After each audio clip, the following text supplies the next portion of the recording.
אני לאט לאט גם עזבתי את הלימודים, את הספרות צרפתית. המשכת פה את הלימודים כן, כן. של הנושא הזה? הייתי באוניברסיטה העברית, אחר כך הייתי לומד כל היום, אחר כך חוזר הביתה ומנגן עד 2-3 בלילה. ראיתי שכנראה אני לא יכול להתנתק עם הגיטרה, וזה מדבר אליי יותר. אז יום אחד החלטתי, אתה יודע, בכלל לעבור לתל אביב, אולי להתחיל להתפרנס שם. איפה גרת? בירושלים? בירושלים, כן. אז באתי וגרתי בחולון, מאוד קרוב למנשה בקיש, ממש קרוב, 200 מטר. הוא גר בתל אביב. לא, אז הוא היה גר בחולון, גם נפטר באותה דירה. וטוב, הייתי מלמד פה ושם, והחלטתי גם ללמוד, אולי ללמוד תיאטרון.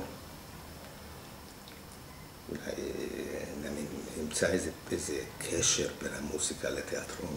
אתה יודע, הייתה לך נפש אומנותית. כן, אבל מה?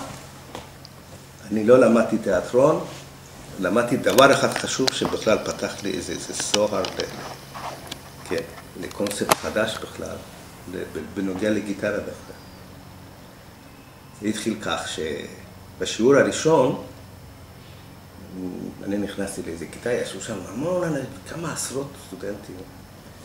ובאה איזה גברת אחת, קראו לה שולמית בתור או בן דור, לא זוכר.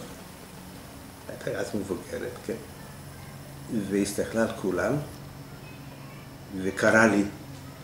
אני הייתי טיפוס מאוד ביישן, מאוד מופנם ומאוד סגור, כן.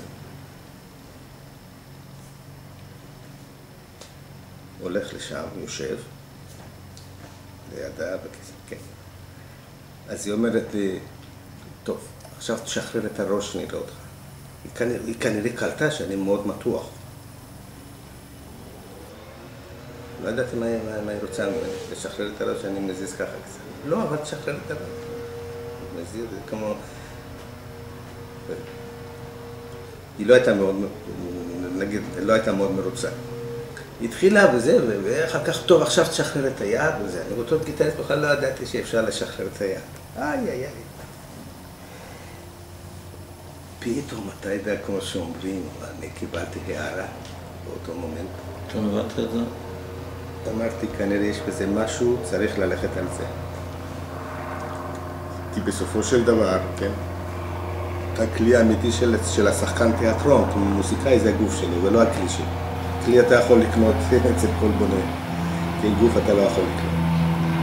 בזה צריך לטפח. ואני התחלתי לחשוב על הרעיון, לשחרר את עצמי, לחפש מה עושים, איך עושים, כן. אני אומר לך, תוך זמן מאוד קצר, כן, הטכניקה שלי השתנתה פלאים. תנועות יותר טובות, כן? אמנם היו בעיות. באותו שיעור אקראי בתיאטרון? כן.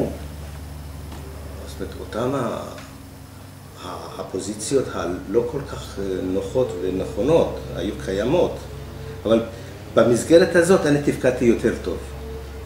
ואני זוכר אפילו היה איזה ערב פגישה עם גיטריסטים. עכשיו אני אומר גיטריסטים, אני זוכר גם, פפה היה, פפה פלטן. כן, הוא גם היה, בין הקבוצה הזאת, הוא בא לפניי מספרד. כן.